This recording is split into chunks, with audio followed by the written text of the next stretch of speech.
For many of us, having access to clean water is something we take for granted, but that is not the case for the small town of Andrews. Residents there haven't had clean water in 30 years. Glad you're joining us. I'm Tara Brantley. And I'm Brian Miller. You had a look at the beginning there, those people filling up gallons of water just to live their daily lives. It all started when a car parts company was accused of dumping cancer-causing chemicals into the ground that made their way into the water supply. Last night, the town council met during a special meeting to update the public on their efforts to find a solution. Of course, it's going to be an expensive one. Fox 55's Avery Johnson followed a resident today to get a glimpse into their daily life.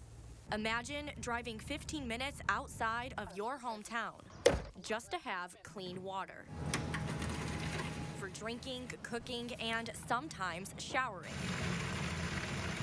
Town Council President and longtime resident Laura Dillon fills up her 13 water jugs every 2 weeks. This is the harsh reality for most residents in the tiny town of Andrews. Water has gotten expensive, though. Other residents fill up once a week. We go buy water. We spend over $20 a week added to our budget buying water that is fit to drink. We use it for most everything that we do. Longtime Andrews resident Dan Kokensparger says he feels stuck in Andrews. Moving is not an option. No one would buy our house. Our house is, I could spend $1 million fixing up the house and it would still be worth zero or less than zero and have a negative value. There's just no options to move. It started when a car part plant allegedly dumped chemicals into the ground in the early 90s. Court documents say this contaminated the water with a proven cancer-causing chemical called trichloroethylene, or TCE. Since then, residents say this has tampered with their basic human rights. We take breathing our air and drinking water as a basics, yet it's been contaminated and nothing's being done to fix it in an adequate amount of time.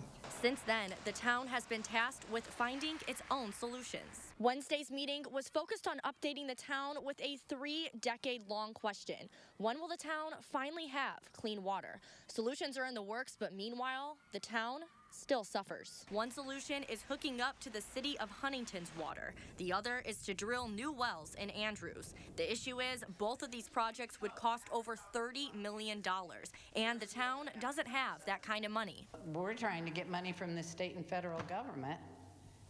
It's not their responsibility.